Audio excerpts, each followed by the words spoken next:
Anticipated speakers on the agenda, we do not have any.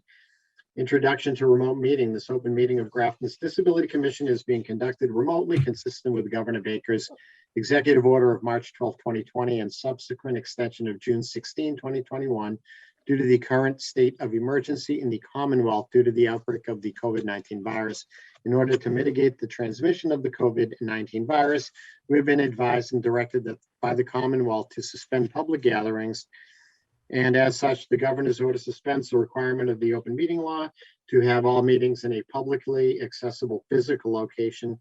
Further, all members of the public bodies are allowed and encouraged to participate remotely.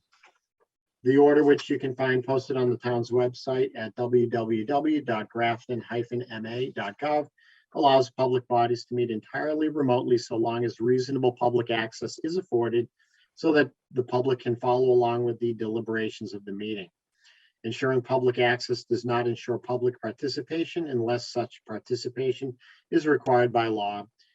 This meeting will feature public comment if requested, if anyone hops on board. For this meeting, the Grafton Disability Commission is convening by video conference via Zoom, as reflected on our agenda, which is posted on our commission's webpage on the town website, identifying how the public may join. Please note that this meeting is being recorded and that anything you broadcast may be captured by the recording. All supporting materials that have been provided members of this body are available on the town's website unless otherwise noted. The public is encouraged to follow along using the posted agenda unless I note otherwise. Regarding business ground rules, which we hardly ever follow, we are now turning to the first item on the agenda, but before doing so, permit me to cover some ground rules for effective and clear conduct of our business to ensure accurate meeting minutes. I'll introduce each speaker on the agenda. After they conclude their remarks, the chair will go down the line of members, inviting each by name to provide any comment, questions, or motions. Please hold until your name is called. Further, please remember to mute your phone or computer when you are not speaking. Please remember to speak clearly and in a way that helps generate accurate minutes. For any response, please wait until the chair yields the floor to you and state your name before speaking. If members wish to engage with other members, please do so through the chair, taking care to identify yourself. Lastly, for items with public comment, after members have spoken, the chair will afford public comment as follows. The chair will first read public comments and questions received in advance of the meeting. There have been none. Followed by real-time board and/or applicant responses. There aren't any applicants. Public comments during the meeting will be conducted through the chat feature in Zoom. The chair will read real-time comments/questions typed by computer participants in the chat feature, followed by real-time board/applicant responses. Finally, each vote taken in this meeting will be conducted by roll call. So going to item 1. On the agenda, I always have this as a placeholder. Announcements, I don't have any. And for the first time in a long time, I'm silent on this agenda item. Does anyone have any announcements? Okay, we'll move forward. Oh, yeah. I don't know too if it's appropriate. I know he's no longer living in town, but Chaz Davis did participate and win. Yes. Do you go ahead if you know the detail already? But No. I know it's just a shout out. But yeah, please continue, Rob. So as my understanding is, Chaz Davis was part of the inaugural or first, I think they called it para-athlete version of the Boston Marathon that occurred this past, 2 Mondays ago now. And he did take first place in the visually impaired category. So I just thought it was astounding. I know he's a very accomplished athlete. He's continued to do, I think, a lot of really good and important work beyond that as well. But being a Graftonite, I figured that it was worth giving him a quick shout out for his continued excellent performance. Thank you so much, Rob. And I'm surprised. I've been following him as well, and I've mentioned it in prior meetings under announcements. I can't believe I missed that. But yeah, congrats, Chaz. And he was interviewed, and among other things, he said, like, why did it take so long to have this division, after all these decades? So, it's awesome that we have this division, and yeah, kudos to him. Do we have any other announcements? Okay. External correspondence, I always keep this as a placeholder, none. So there wasn't any there. Meeting minutes of September 30th. Okay. Do I have a motion to accept the meeting minutes of September 30th? Paul Sally, move to approve the meeting minute from September 30th meeting. Okay, do I have a second? Bob Berger, second. Okay, any discussion on the motion? All right. Is anybody using spell check? Um, Do you want me to bring up the, do you want me to share my screen? I have a few spelling items. I don't know, Bob, if you had made notes or highlights of any grammatical corrections that need to be made. I'll yield the floor to you first. No, you can go ahead, but some of them seem to be problematic. Okay, all right. So I may have missed some, but on page 3, item 5, old business is where I start. Yeah. And it's not so much spelling as the Historic District Commission regarding the second hollow bullet point, or, Okay, hold on. I'm sorry. I have to stop for a moment because Catherine just came in and I have to take note of it. Hi, Catherine. Catherine, 643. Thank you, Catherine. Okay, Roger, go ahead. Okay. I just have to, off the cuff, say, Catherine, you missed being the person to second the meeting minute motion. I think your winning streak's over. I didn't know. I'm sorry. No, she came in after. Yeah. Yeah, so under the project update section, Grafton Common, including bandstand, it's the Historic District Commission is still working on the pricing. You mentioned historic district. It's just adding that one word. And on the following page, I have it in grayscale. It's probably in yellow. On the following page about closed captioning of meetings. Okay, go ahead. All right, so in the first section, Cable Oversight Committee, it's not the Cable Oversight Board. So in the first sentence, and then in the last sentence, it's mentioned again as Cable Oversight Board. Okay. And then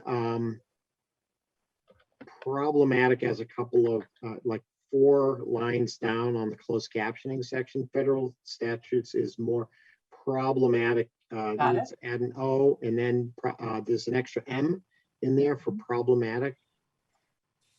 Actually, there's only one M in problematic. No, right, but you had 2. Yeah. Okay. Okay. And then how can we assist the following sentence is a question mark. You have like the less than sign. And on that section, I didn't see any corrections, but on the wait a minute. I just want to make sure I'm catching the. All right. So on the final vote. One quick question on this, Bob Yeah. Berger. Do you meet on Wednesdays or on Mondays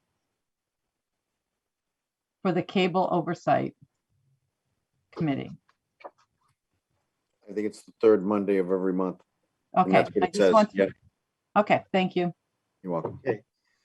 So on the, I think there was just one place where this was on the final vote to adjourn. Bob Berger is listed as a Y, but he had departed, and it was Rob that was here. So you need to Got it. leave the vote for Bob blank and add a Y to Rob, who was present. Mhm. And I think that is the only thing, the only items that I saw.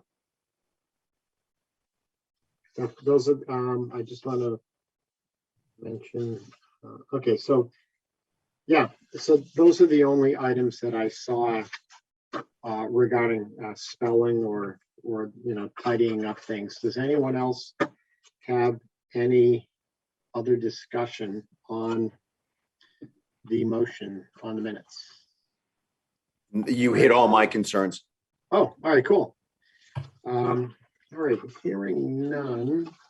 All those in favor by roll call, Christy Proctor, Aye. Bob Berger, Bob Burger, aye. Catherine Dorr, Aye. Rob Paulsonelli, Snelly, aye. Trahan, I declare the motion carried 5-0. Okay, so under agenda item 4, old business, I kind of packed the meeting packet just to capture. On the last month's meeting packet, I had included the narrative to the school grant, and I simply kind of repeated it from last month, but the last page of that sort of memorializes, and I haven't always done this, when we voted on like authorizing a letter, this I memorialized by including in the meeting packet on the back of the school department grant, talking points that reflects our support letter of September 30th. So that was just placed in there to kind of capture this item. And the second item under old business regarding,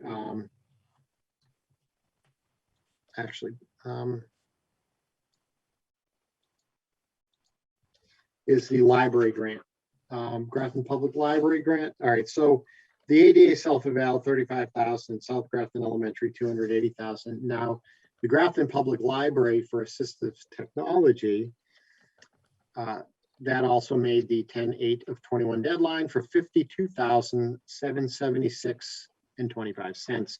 I have to send out massive kudos and congrats, and you are awesome to Christy Proctor, who really went great lengths to really assist in this grant application that Beth Galloway had submitted with Christy as one of the co-applicants. And it was for assistive technology, more so than I had thought, which was originally our discussion sort of touched on maybe a couple of items to the tune of 1,000 or 2,000. This really goes significant lengths to enhance other areas, both in quality and quantity. So Christy, if you could maybe give an overview of some of those things. I know there's a lot of technicalities regarding the specs and the quotes, but if you could kind of give an overview of the scope of this grant as was submitted. So the focus of the grant was to purchase equipment specifically for users who would have need for enlargement or text-to-speech software. And I applaud Beth because she not only put in the need for the equipment, but she also included the training for it. The folks that we use, and she has in the grant, are New England Vision and Vision Loss over right down the street from Quincy, and Scott Krug is amazing and his team there. We're very helpful in helping her select some really crucial pieces of equipment. Many of this, it's a one-time capital expenditure. Others are, annual licenses, and she ordered for 10 computer stations to have this, so it can be on the upstairs or the downstairs computers, but so that anyone would be able to use a computer and have it enlarged. And then she got Vocalize, which is a real premier product for speech to text with lots of different voices. And it overlays the computer, but it also interacts with a lot of the software so that you can use it in a static environment as well as with hypertext markup language. So that purchase, the convenience of that is that it will be able to be used anywhere. I really also had to say that Beth had 1 or 2 large screen monitors that she purchased, and I would have suggested those go to more more locations, because I could see that being used in every single room where there's computers. But that can, that can be an ongoing expenditure, because I'll tell you that the large screen computers, everyone ends up using 2 monitors, but for someone who really needs the large screen, you don't want to have to keep going back and forth, which is why you have that larger diagonal measurement. And then the last thing that was included that she didn't really have, but it's one of those things that really underpins these types of grants, is that they want to know what your plan is. Now, I took a big leap of faith with this, and Beth went along with it, but I said that that librarians would be undergoing some training on how to be culturally sensitive to anyone with any disability. And yes, disability can be defined as a culture, and that there would be extra additional ways to make sure that things are accessible, not just this equipment. Like, this is not the end result of being accessible and we check the box, that there'll be ongoing things that occur, and that we will continue to be responsive to needs of the users. Then one of the other pieces of the grant was just defining who Grafton is and what we look like. And Beth had put in some census material, but the rule of thumb is that 30% of the adult population has a disability. So I just took our current population and did the math and put that number in, and Beth was like, wow, that's a huge number. And I'm like, yep, it's a huge population.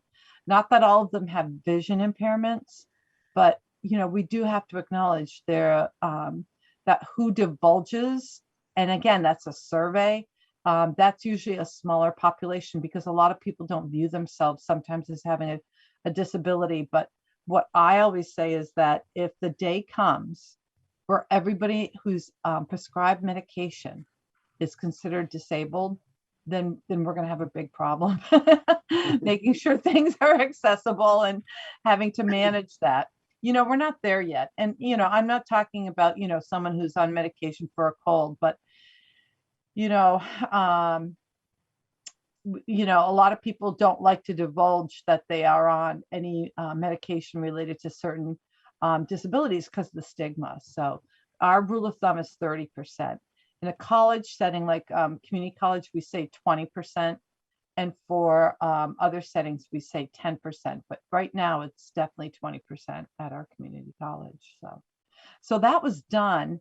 And Beth, I asked her to fix a few things that I wasn't sure of, and off it went. So I am hoping when they see the quote, when they see who it's coming from, who she's working with Scott, I'm really hoping that helps, because people know him. People all over New England and New York know him. So if this is what he's recommending, I think it speaks highly for our best chances of getting this.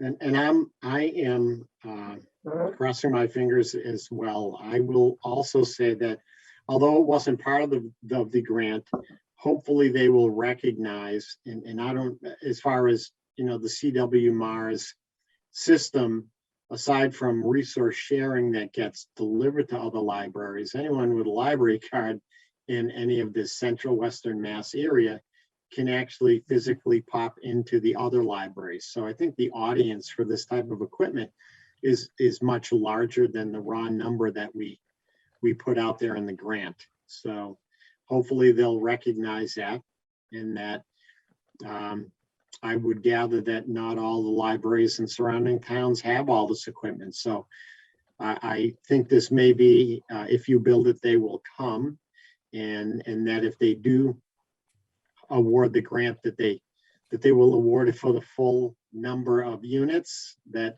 we're requesting. But if not, it's a start. So yeah. So hopefully, I think it's toward the end of December they communicate their decisions. So anyway, All right, so thank you, Christy. All right,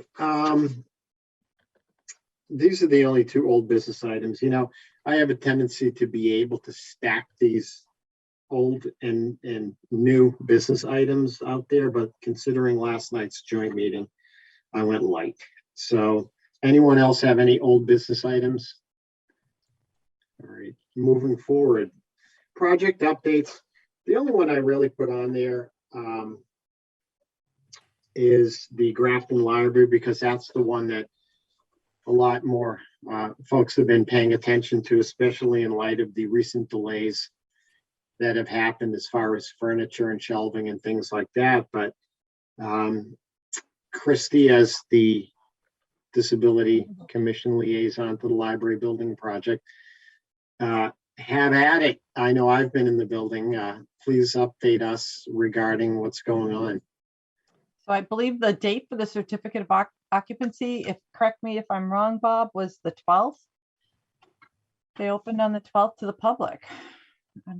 I can't remember if that's the exact date though, but it was opened without some shelving, but it's open. And you can now go in on a Saturday, which is wonderful. And that was very important for us to get that open so that we weren't dinged or money wasn't frozen and or taken away from the Mass Commission of Library folks. So yeah, I'll say this much. I went, Blake and I walked from our house a half mile up there, and I was pretty impressed. And it was interesting how it was only when we went to what was the back of the building, which is the old front, that I realized, okay, now I realize where I am in the refurbished original frontage. And it's a pretty impressive space. And I was also delighted to see that the height of the shelving is reachable for those in wheelchairs. As far as, you know, it's not some older libraries, you would have had to be standing up to reach and ask for assistance from someone for the higher up shelving. And at least in this space, you don't. So it was nice to see. So, and I guess I'll be getting the remainder of the furniture hopefully soon. But there's a lot of things that they didn't want to delay it. And so hopefully people will sort of meander in, not all at once. And I love the space. So just jumping on that, it was the 12th. It is a temporary certificate. There are 3 items that need to be completed before they get their full-blown certificate, and all those items happen to relate to ADA compliance. So I didn't want to hold the whole building up because of some items that are really not going to affect any accessibility. One of the items, you need to have your exit signs that mark out the accessible route. That wasn't there. They didn't order that, so we had them put up a sign on the exit sign itself. The other one, there's a bench in the way. Let's move the bench so you can get to the button. And the third one is the employee shower. They need to redo a few things in there.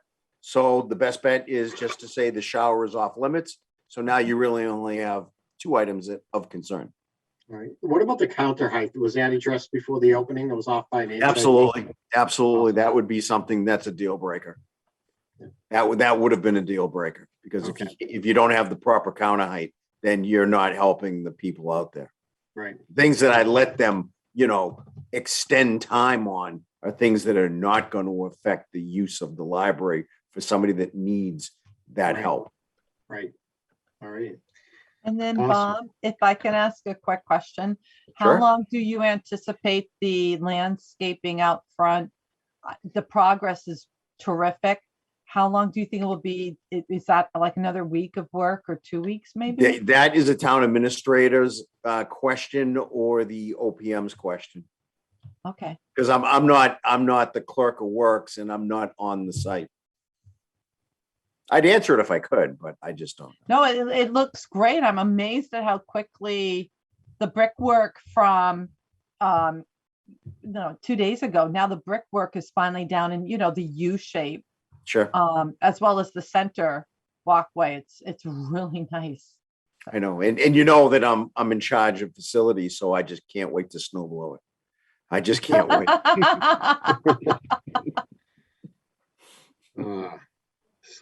Yeah, Blake, who's 10, he's had a library card since he was 5 years old. He was just ecstatic that, libraries, it's interesting. It's not just books anymore. Video games, they have a gaming room. He was ecstatic about that, but I don't know if that's off limits. I don't know if that's technically teens. He's not there yet, but I think people will, once the people who were regular users internalize that it's now open, I think it's going to get a lot of use. I'm excited about it.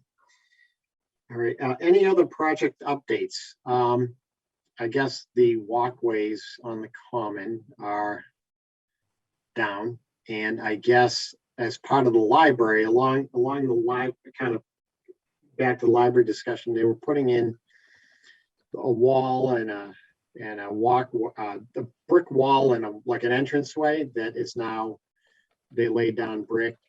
According to the visual, looked kind of narrow from afar, but I would think it's wide enough.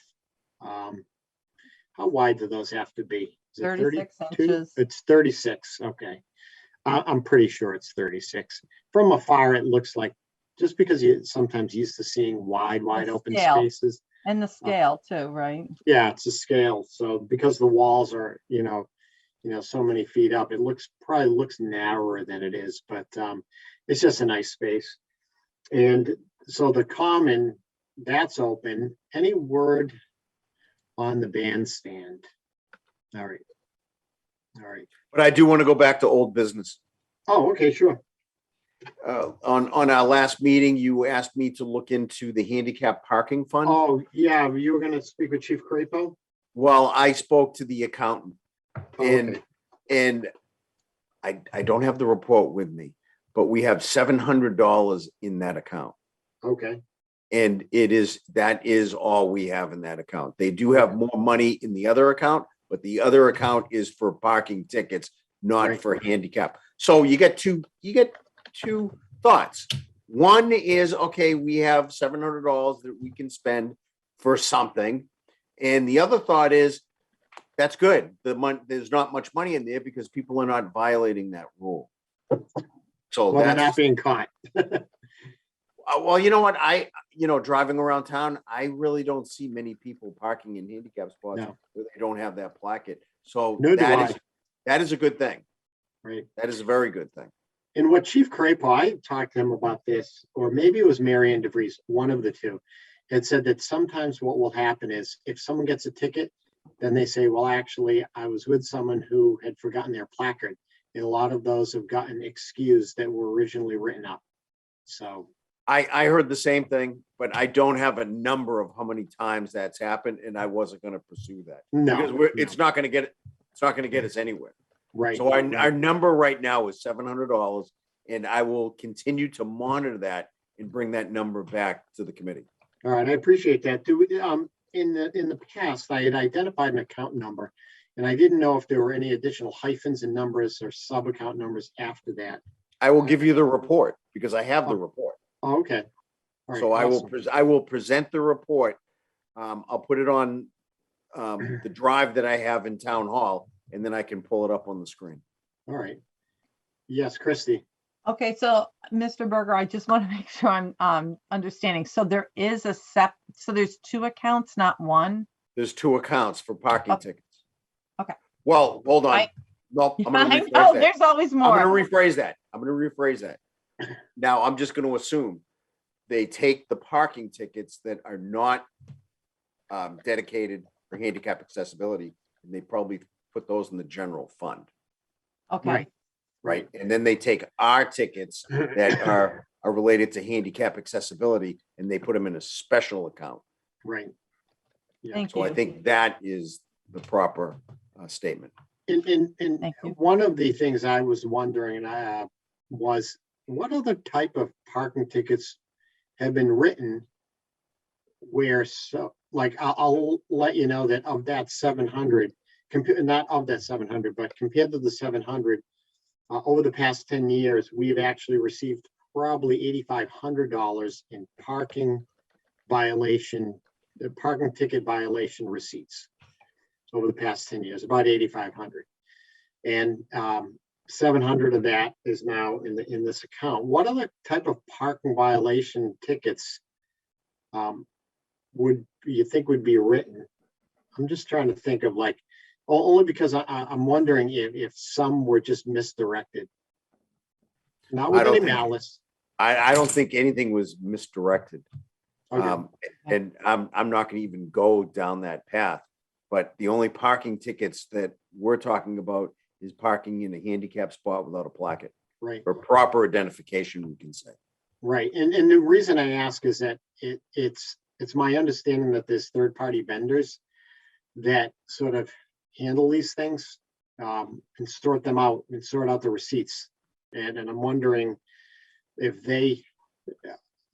all of the people who would otherwise handle those receipts know to direct those accordingly. Like what's the sort of chain of command of how things come in? And that was what was behind it, because not all of, hello, Daryl. Daryl enters at 7:07, Christy. Thank you. Okay. So Next time I see Mary Ann, Mr. Chair, I will have a Yes. conversation with her and I'll All bring right, it thank back you. to this committee. yeah, I appreciate that. Yeah, I just, so now what happens is we have the general guideline is that these monies, we can vote and make recommendations that they be spent, and we make those recommendations and memorialize them to the select board. And the select board could either say yay or nay, and that it can't be for anyone's individual gain. It has to be sort of a collective public benefit. Maybe I'm not using the correct terminology, but things that the general public would benefit from or use versus buying an individual some assistive device, let's say. So, all right, awesome. Thank you, Bob, for the update. You're welcome.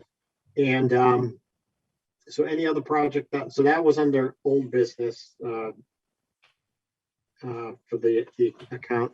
So getting back to the project updates, any other project updates? All right. No other project updates. All right, moving on to closed captioning of meetings. It was a recap of 10:20 joint meeting with Grafton Cable Oversight Committee. I guess we don't have to necessarily get into too much detail or rehash everything. Christy has already provided us with the draft minutes of last night.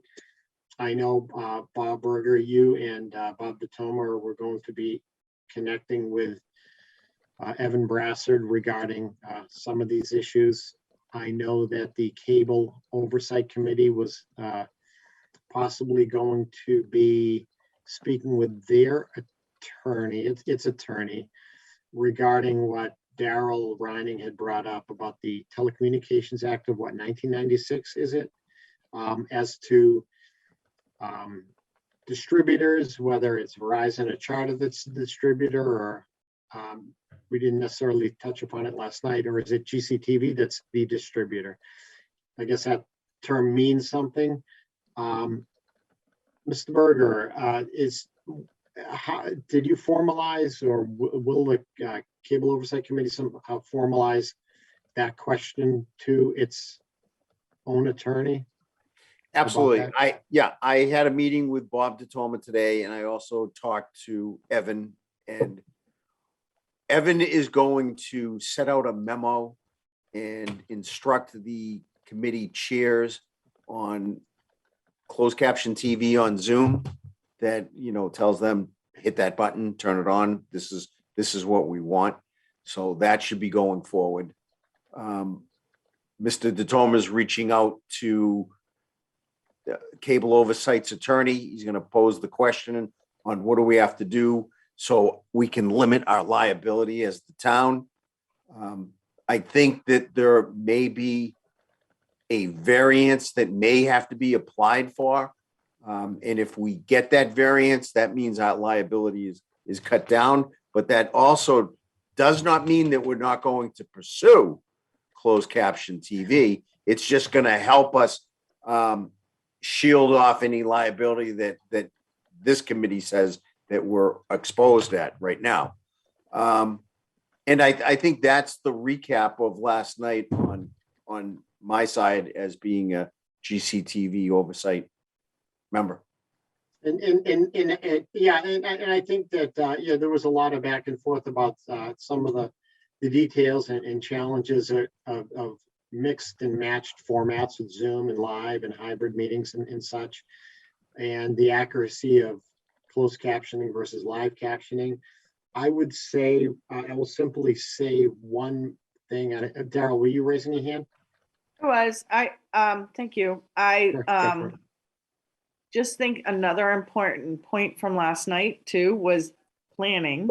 So looking into like what equipment you need, how much that costs, and us kind of looking into, is there grant money available? Is there a way to offset some of that cost, and how can we help with that?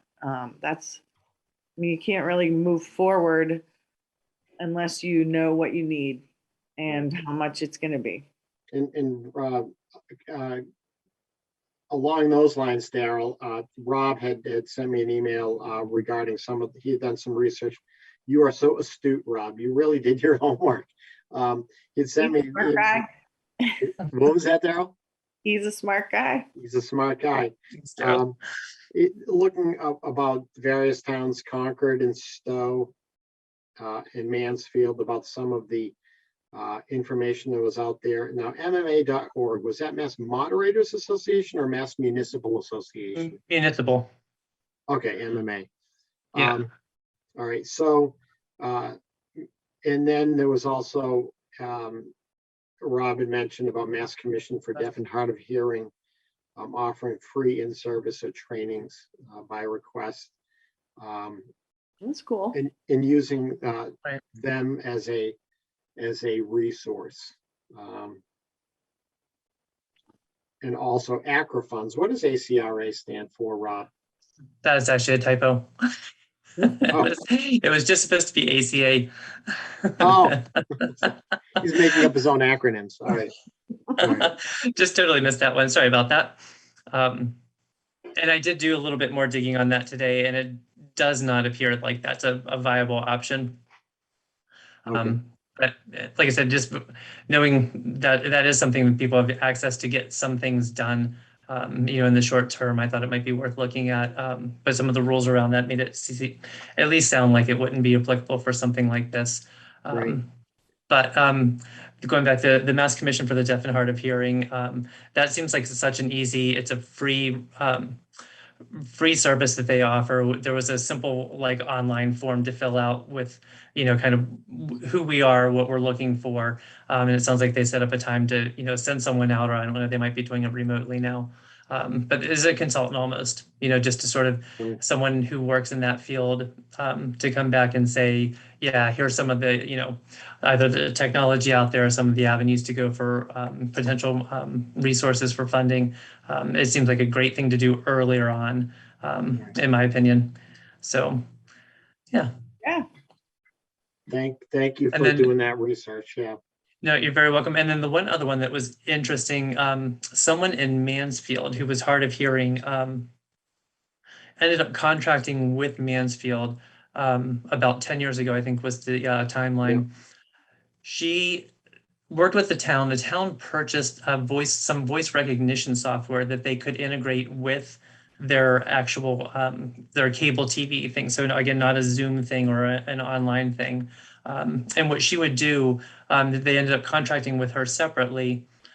She would use the that software by paraphrasing what she was hearing being said in the meetings while she was watching it.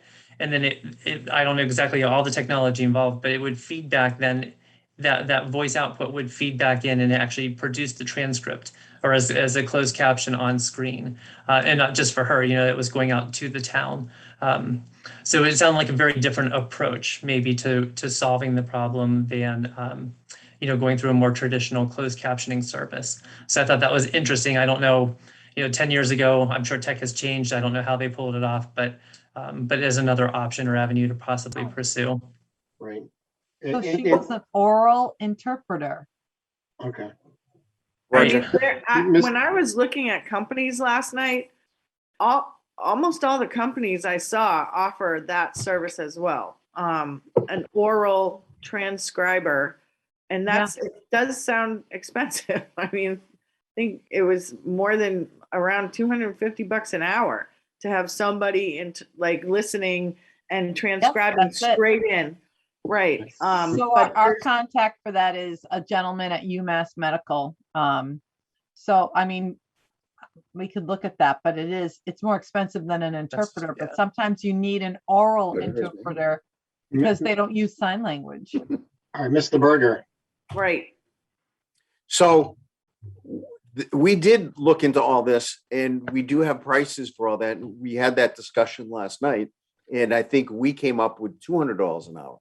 But what I think we should try to do, in the other committee and with help from your committee, because Mr. DeToma was getting these numbers and saying we have to, times 3 because we have 3 channels. I think what we should try to do is, once we decide we can spend some money, we should do a beta, and we should try doing it on the government channel and get the selectmen's meeting up, get the planning board meeting up. But then now we're not going to get the school committee because they're on another channel.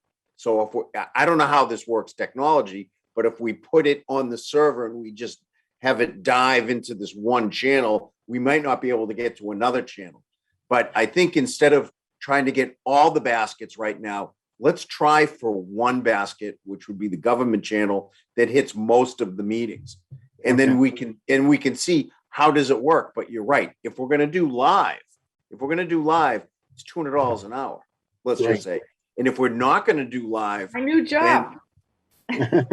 Oh, you're hired. But if we're not going to do live, and on the rebroadcast, it could be closed caption. Right. Yeah.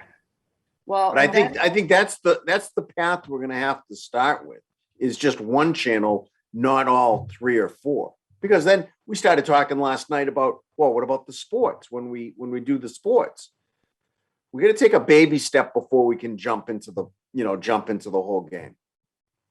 And I would say that I'll recognize you in a minute, Christy. I just want to quickly say that I think that although there are 351 cities and towns in this Commonwealth, many of the cities and towns do not have disability commissions, and of the ones that do, many are not very active. So I think that maybe we can really recognize ourselves as we continue this momentum and reach out and bring in as many people as possible within the town to recognize this issue and brainstorm and work together on this issue. We may find ourselves, little old Grafton, head and shoulders above a lot of other places regarding accessibility in this area. But you're right, Bob, as far as we can have it all, but we can't have it all at once. And I wouldn't want to try to tackle too many things at once and then get none of them done. So, Christy? I mean, I'm sorry. An update as well. So Joanne Duncan and I have been going back and forth. Joanne thought that to have transcription, you had to have someone at the meeting doing live transcription. And I said, no, that was the original thought when everybody first got on Zoom back in April of 2020. But I said, there's another way. And so I gave her some instructions that I had to ensure that everyone who does this will have the most updated version of Zoom. And then as they set the setting in the advanced settings option under their account, that they click that button. And then I gave her a video for it too. And then I told her to try it. And tomorrow, if she still has problems, I will Zoom with her and I'll walk her through how to do it. So if I can get her to do all the meeting settings consistently, and then I believe if Evan Broussard makes this a an initiative that's going to come from him as well, that this is a best practice, then I think we will have all those bases covered. So Christy, are you saying that in spite of the what Sandy Padow last night had given us the instructions that I forwarded to everyone regarding, even though for this meeting, I have the select board email and password to have the sort of administrative or running the meeting. I don't have access that I'm aware of to change the Zoom settings. And but is that a one and done thing that Joanne or someone else would do to all of the accounts? Yes. Okay. And then once we're on a meeting, does that also mean that each individual participant simply puts on the CC icon and we simply? You get asked at the beginning of the meeting. As soon as you join, it comes across at the top. Yeah. And you have to click it to make it go away. And then you have the choice, if you want it, to pull it up. So say if I want closed captioning, I want it at the top of the screen. Catherine can open closed captioning. She can have it at the bottom of the screen and in the largest font possible. So everyone can really customize how they want to see the closed captioning. But like Jack explained last night, in the recording, it doesn't capture the closed captioning because that's a different software channel, as we call it. So Okay. it's a different button. So Daryl, I'm sorry, you've been Well, waiting to speak. No, I'm waiting to speak, and this is not going to be good. Okay. So I'm really happy we're going for, the meetings that are recorded, but what about the live meetings? What about the people who are sitting in the audience like me, who are hard of hearing and have no options? And I know that the town has, or did have, because I know somebody has offered me the FM system, and it never materialized. So I would sit right up front. But the live meetings they don't accommodate people who are having difficulty hearing. So are the live meetings that are Well, televised? I'm thinking about when we are sitting in town meeting, there in town meeting, like we did on Monday. Right.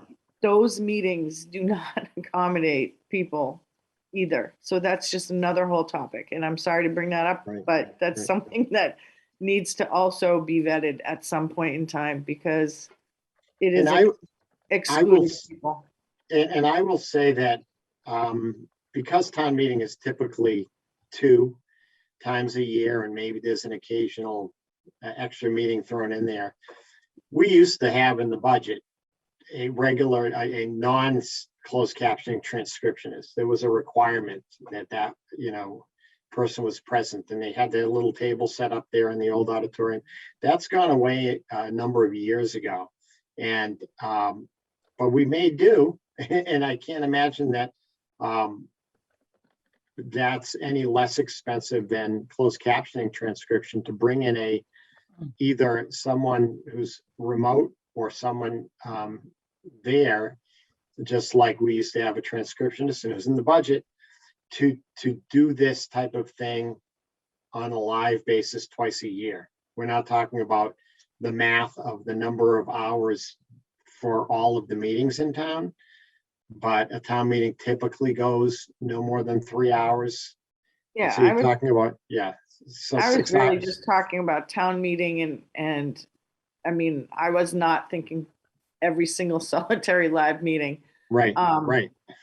But town meeting's important, very important for townspeople. And if people knew maybe that they could hear better, that, or whatever, that could make a difference for people. Right. And so I would say that I wouldn't, because of the frequency of town meeting and the number of hours we're talking about, I wouldn't necessarily recommend our first step finding a software answer to that. No. I would say that we once had transcriptionists there. Right, low and then tech.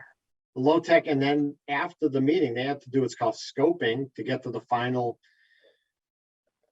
final wording of that document. And so, we've enjoyed those savings by not having that person, there. But their closed captioning equivalent, I don't see any reason why we couldn't move forward during twice yearly meetings, town meetings, to start with a live transcriptionist. And make that, Live so I have that a really good one that we use. She's in Yeah. Rhode Island and she does it remotely. right? I mean, What's- live that people understand what they're voting or on and can vote during the meeting. Yes, in other words, have a way that whatever, and I don't know, this goes to the technology. As far as, and I don't know whether I think it might have been Bob DeTome, not you, Mr. Berger. What they call studio in a box. I don't know whether that was going through YouTube and whether that may have been actually a software program, but I'm referring to, Daryl, having someone there and finding a way that what that individual is doing could somehow go onto tablets or software and everything. Some people have mentioned that the ideal situation is for those words to be flashed up on a screen, but I would say that some people's vision may not, they may have a vision and a hearing issue, or even orthopedic issues, that they're not going to necessarily be able to look upward at a screen all night to read those words. And maybe the answer is those words coming across a tablet that each individual brings, or we purchase a handful of tablets anticipating a number, and we make those available in the same way that kids at school have tablets that are purchased by the town. Have it as part of the resources, some sort of universal tablet in so many number based on the need of the community, to somehow integrate that live captioner with those pieces of equipment. I don't know if that technology exists, but I'm not going to go out on a limb saying that we must find a software solution for town meeting, considering it's only twice a year. So, Yeah, no, I hear you. I'm just bringing up a reality. and I'll tell you, even at town meeting, it was everyone was wearing masks. It was pretty muffled. It's a whole other issue. It's really hard right now. Yeah, For the it hard of is. hearing. It's very hard. It is. So, and then, Wait a minute, Roger, I got my hand up. I'm sorry. He does. I do. Oh, Trying to oh, be is that- polite. That's my hand. That's your hand. All right. Go for it, Mr. Berger. Okay, so that's the new high school, and we do have hearing assist. So are you telling me that you have tried it and you're not happy with the hearing assist? I have don't even no know idea. what that is. What is that, Okay, Bob? all right, hold on. Exactly. All right, hold on. You get a transmitter and you put an earpiece on. And instead of it going through, it also, not instead, it goes through the PA and it also goes through your headset. That's awesome. So we have that in conference room A, we have it in F, and we have it in the school auditorium. Oh, wow. So, I know that we have that equipment. And I think that at our next town meeting, one of us Try from it. the committee should at least do a test run and report back to us. I'm Because, in. all right, so let's put that on the checklist and then maybe see what it costs to get somebody to sign the entire meeting. I know signing the meeting might not be what you want, but with the hearing assist and somebody signing, maybe that's going to help out some of our residents out in Grafton. I don't know. I'm just throwing it out there. No, it's a great idea that there are a lot of people that may not use sign, but those who do would use that signer, and then others who are using it to sort of fill in the gaps would certainly absolutely benefit from the words on the screen. I don't know about the words on the screen. I think that one might be a reach that we're not going to be able to grab at our next town meeting. No. But I'm I referring to think, words on their screen, maybe a tablet of some I sort. know, but I think that is a big reach that I don't think we're going to be able to achieve for our next town meeting.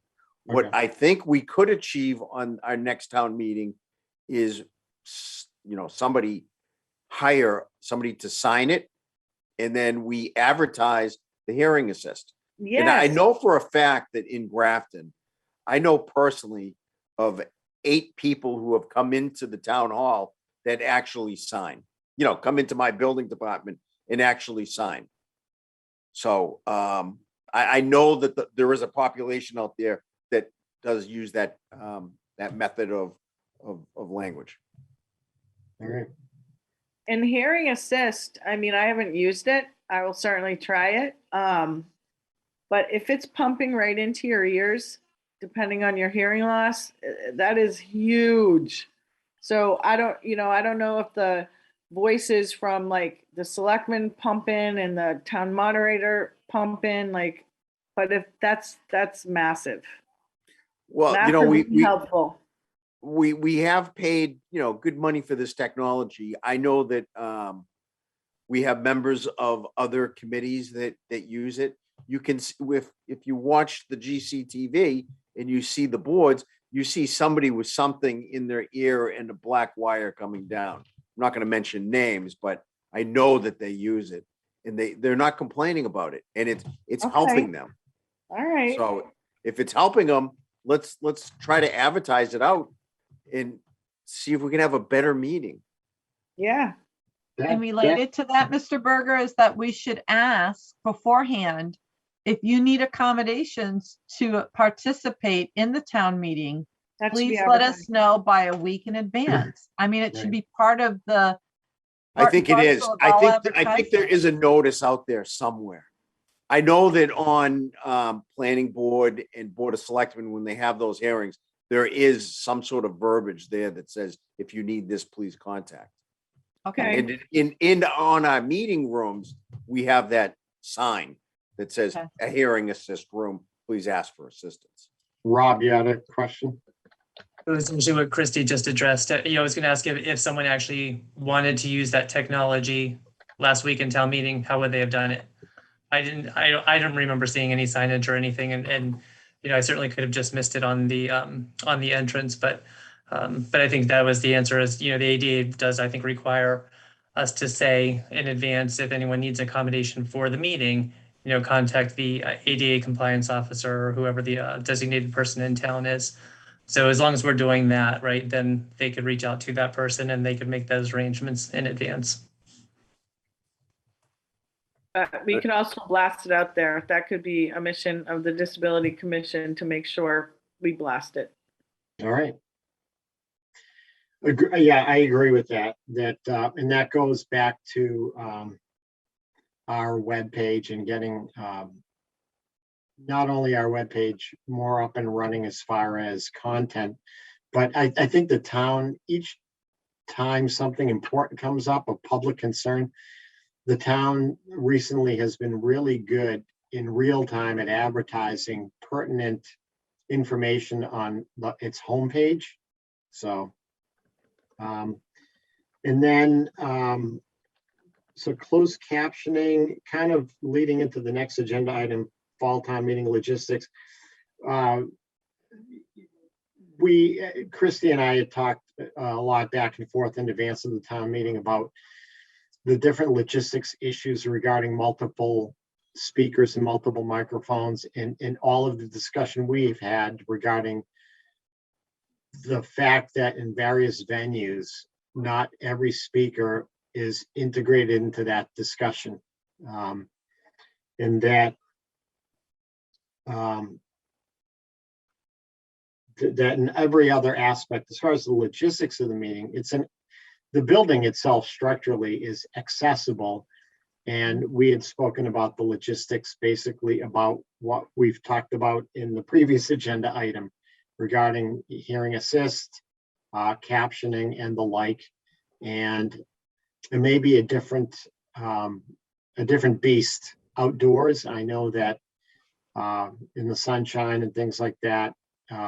It's sometimes hard to see screens and things like that. And the good thing is that we've had a second venue in those instances where there's an indoor piece on those Saturday mornings. But fall town meeting logistics, I kind of put that in there as a placeholder. And I know that you, Rob, were at town meeting, you, Daryl, were. Christy and Catherine, you were, Bob, right? At town meeting? I was not at town meeting. Oh, okay. Catherine, were you? Christy? It was the day after my daughter's wedding. I'm Oh, just that's gonna right. tell you, I'm gonna warn everybody, the day after anybody's wedding, if you're the mother or father of the bride, it's called letdown. Oh. You cannot think. My brain was so foggy. I was exhausted. I walked 6 miles on the day of the wedding. Congratulations, girlfriend. Yeah, thank you. But like Roger said, are you going to the meeting? I'm like, no, please let me just not do anything. I So, know. but I'm glad Oh. I'm glad it went well. Yeah.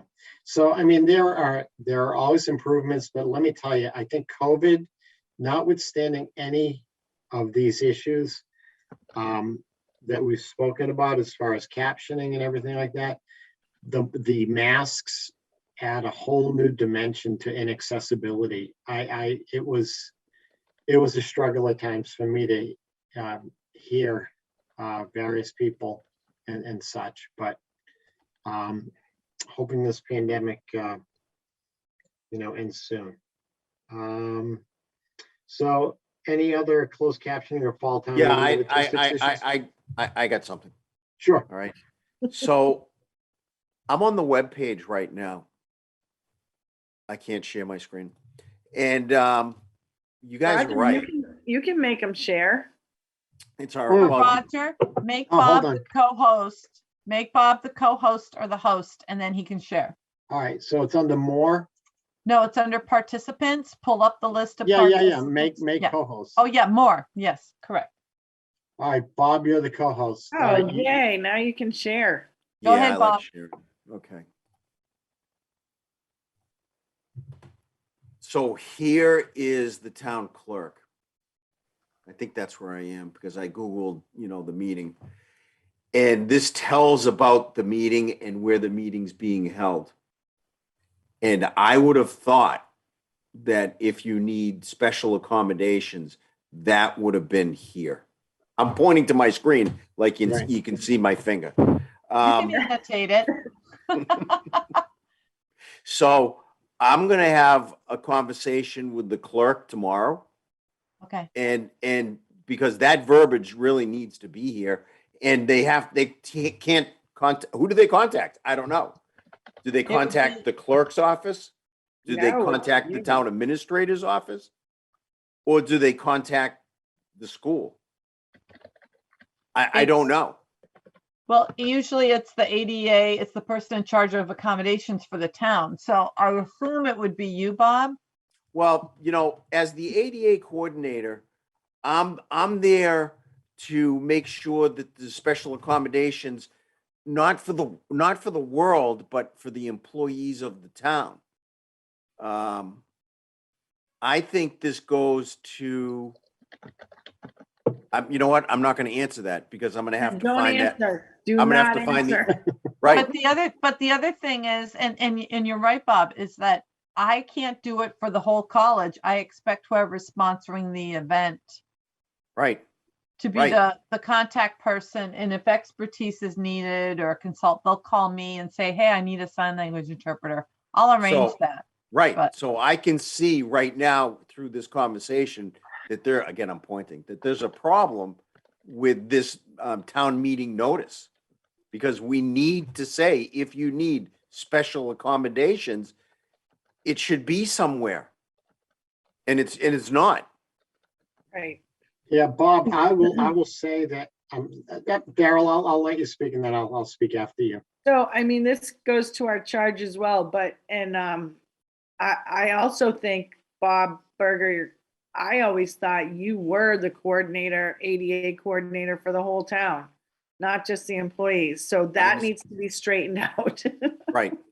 Right, because if I was the coordinator for the entire town, that means anybody and everybody in 18,000 people, if they had a problem, they're gonna Yeah. come to me. But About what the meetings, about the public government stuff for sure. So that needs to be straightened out. And I feel like maybe, Tim didn't understand what it says in the regs or whatever it says on our website, on the MOD or wherever it describes what is needed. Oh, it's the self-eval. And he just said, Bob's it. And so I had a feeling that Right. it Right, might not and be clear. I've been doing this for about 20 years now, and I've had this conversation with Tom Hopkins and his counterparts. And being the ADA coordinator is me making accommodations for the town employees. Yeah, and I don't think that's the role. That's the whole role. So Well, we will talk about it at the next meeting, and I will I bring think you that. should. And I'll bring that charge in because that's a huge position. Yeah, it is. And I always thought, oh, Bob Berger. No, no, he's it. No, He's No. it. So here's the thing Yeah. that we have, well, just to explain, so my version of Bob is the compliance officer for the college. Okay, that's 10,000 students plus so many faculty. And that person is not the one who does the accommodations. That's my office. You really do need two separate people because you can't have someone complain about services and then complain to yourself. You need a compliance officer. So I agree, Bob. we're saying the same thing. Yeah, we all are. Yeah, you need to have two separate entities. So And I will if you also need me add- to write a job description, Bob, for a town accommodation specialist, let me know. I can help you write a job description if we ever get funding for one. Okay. And I'll say that what was I gonna say? You know what? 7:42, I've been known to lose my train of thought. Oh, okay. It had to do with the fact that when you look at the warrant is called by the select board, comes through the town administrator's office. They work on the mechanics of things. Now, certainly, the constables post the warrant, the clerk, is involved in the posting and such, but most of the nitty gritty work is done through the select board town administrator's office, notwithstanding the fact that the moderator is in charge of the meeting itself and regulating the proceedings. The budget dollars and the activity day to day really for town meeting runs through the select board town administrator's office, and they coordinate the police and fire and the AV people who set up all the wiring, and then they connect, I would assume, with GCTV. I know there's probably some protocol that you're used to down at the, as far as oversight committee and then at the station, but it all kind of comes through the town administrator's office. And the cool thing is our charge, we report to the select board through the town administrator. Town administrator used to be an ADA coordinator in his prior town. So I think we have a good person at the helm who can really be a go-to person to help with not only town meeting, but the issue, Bob and Christy, that you bring up about the nature and scope of your ADA coordinator position, role, Bob. So. Right. I mean, I was like, wow, everybody calls Bob Berger. But they Yeah. do anyways, Yeah. Yeah. And what I showed you was on the town administrator's page or the Mhm. select board's page. That Yeah. wasn't the town clerk's page. Yeah. And maybe there needs to be, with accessibility being so important, as long as there's not any conflicting messages, maybe the same message could be repeated in multiple areas of the website. If people are using a search of things or they land on, some people may go to the clerk's office, others may go to the select board town administrators, not office, but web link. And if we have a handful of places that is advertised, it wouldn't hurt. And so, anyway, all right. Next. Next, all right, Disability Commission charge. I know that I put this on there because at our last meeting, Rob and Christy, you had mentioned that you were going to possibly be sort of hammering out some brainstorming. So what I did is I included in the meeting packet the charge of the commission. And honestly, I think that there was, aside from what we had is conversations about, is this too great a scope? For me personally, I have no strong opinion one way or another to change this, except that one area where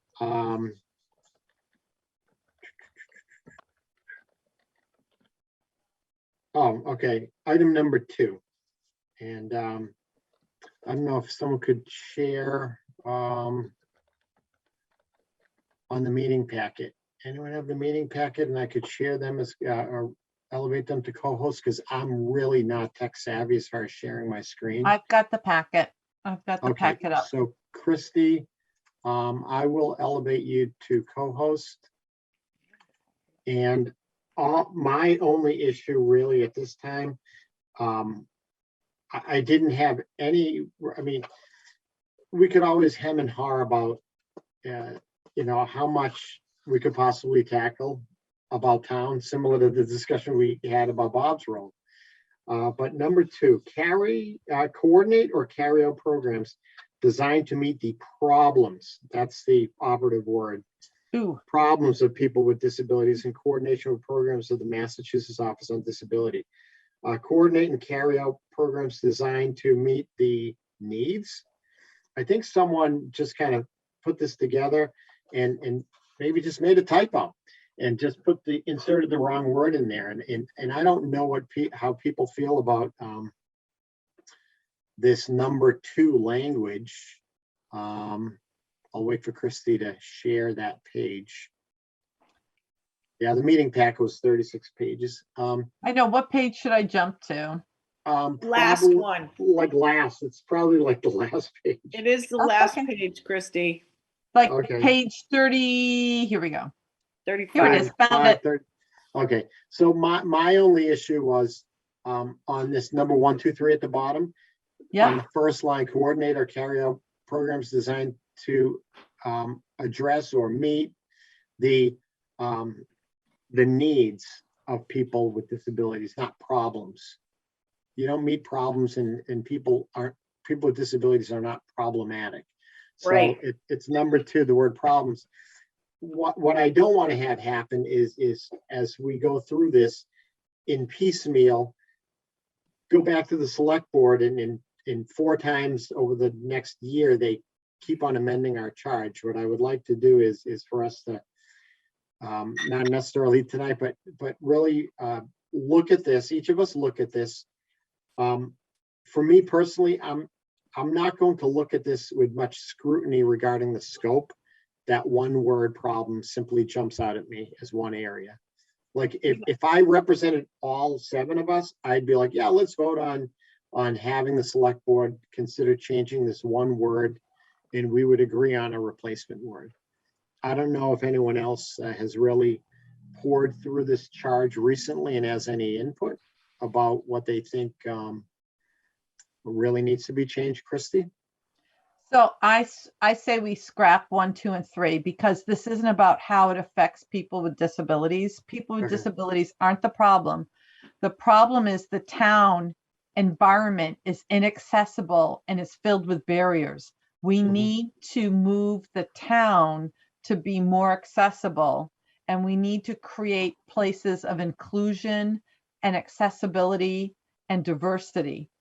So I would like to change the focus and the tone away from people with disabilities to know the town's obligation is to be accessible under the disability ADA and the amendments from 2008, including the ones that really have to do with technology.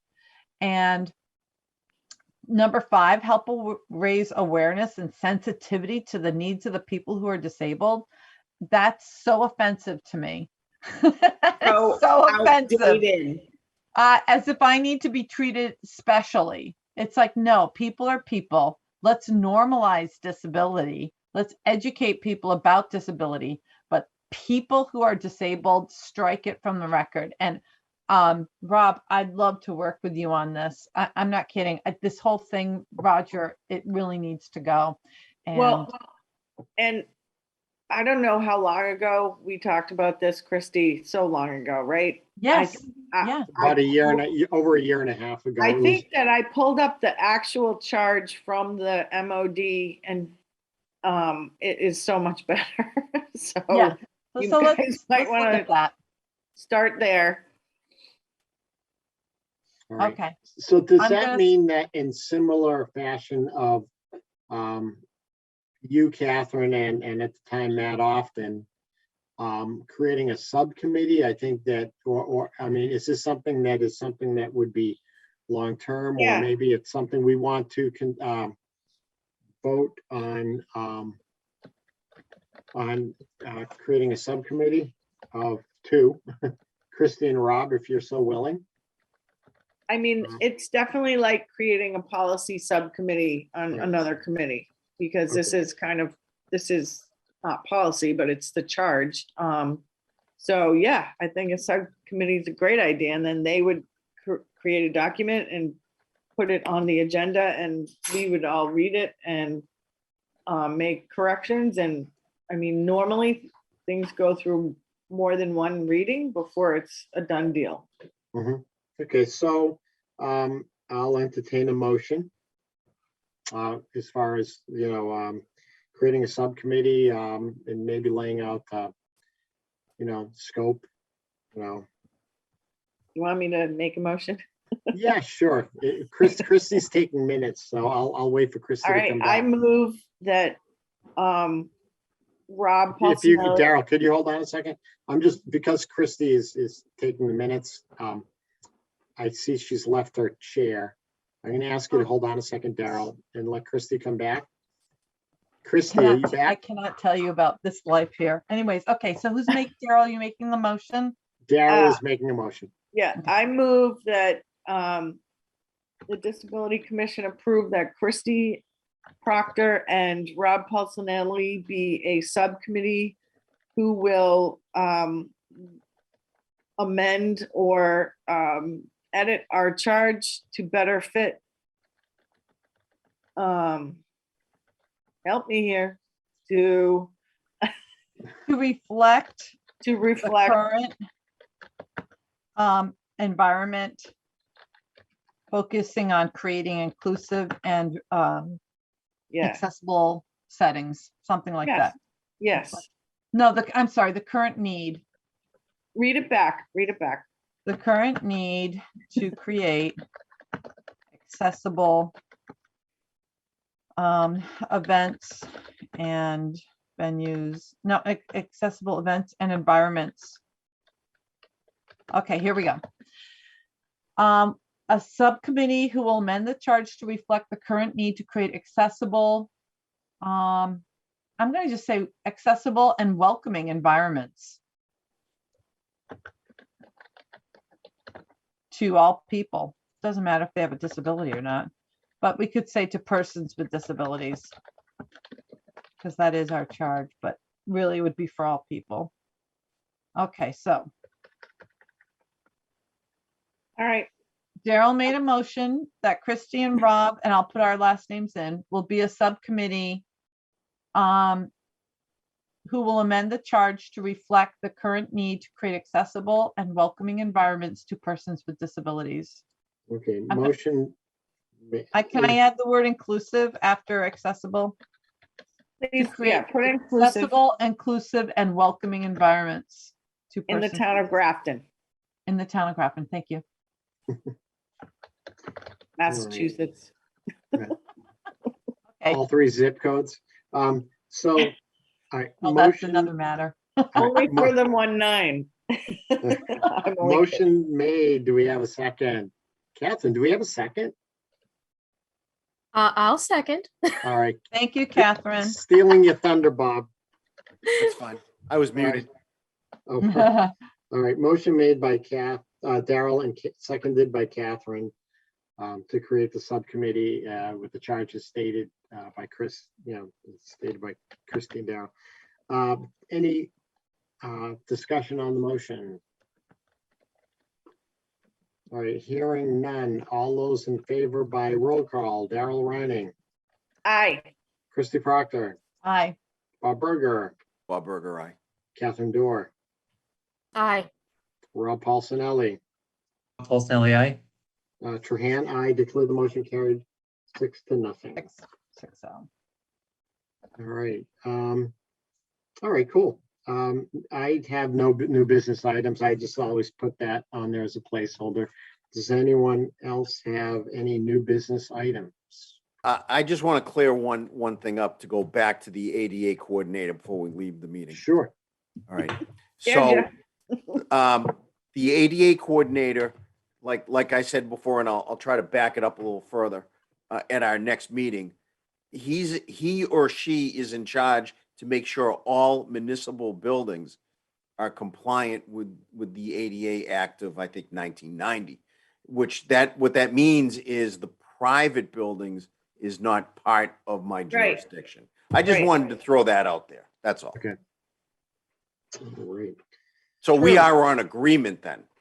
About that. Yeah. Okay. There's plenty to do just in town, like you said. Oh, I know. I have a big list. Yeah. I agree. All right. All right. So that brings us to our next meeting. Just simply. No, you have a hand memorialize- up. You have a hand Oh, I'm up. sorry, Christy. Old business. Do you mind if I reach out to Jen Anderson or Don Anderson? Shoot. It's Jen. Yeah, Jen Anderson of the rec department to find out if the Grafton Celebrates the Holiday will be in person so that she can consider some accessibility issues before it actually occurs. Yeah, fine. I'm in agreement. Are we in agreement with that? Anyone have any Yeah. concerns? That would be awesome. I think especially now that the library has a bigger square footage venue, plus even the outdoor in the back there, that whole brick area as a reading space and a meeting space, adds to the opportunities for Grafton Celebrates the Holidays. But also, as far as, she handles a lot of rec areas that could be part of that. So, including the newly refurbished common. So, yeah, please. And any other questions, either old business, new business, anything we missed? All right, Just a so, quick old business. And this yeah. is to Christy, did you ever get invited back into the library before it opened? Remember how No, Evan I just went on my own. remember he said he was gonna invite us back in? Yeah. No, I just went in on my own. Okay. Yeah, because he left, right? No, Evan, remember he said at our last Oh, meeting. Evan said that. Oh, I was thinking you were talking about Mr. Duchesne. Yeah, but No. no, Evan didn't. And so we still have to have that follow-up walkthrough with him now that the library's open and everything's set up. Yeah, okay, Yeah. just wanted to make sure because I never heard from him either. So was that in like an on-site meeting of the Disability Commission or just one or two people? Yeah. No, that was us at a library meeting, library okay. design committee. Okay. All right. So any other concerns, questions before adjourning? I know I always just put as a placeholder third Thursday, November 18th. Is that good for everyone still? Thursday seems to be a good time. I know, Bob, you know, the whole first half hour, you know, can be touch and go for you, but No, it's fine. I made it. That's all. you did. I was like, yeah, Bob's Yep. here. All right. Do I have a motion to adjourn? I make that motion to adjourn. All right. Second, Who said second? me. Oh, Daryl. All right. Motion made by Bob, seconded by Daryl to adjourn. All those in favor by roll call. Daryl, Aye. Christie, Aye. Bob, Aye. Catherine, Aye. Rob, Aye. Roger, I declare the motion carried 6-0. This meeting is adjourned at 8 p.m.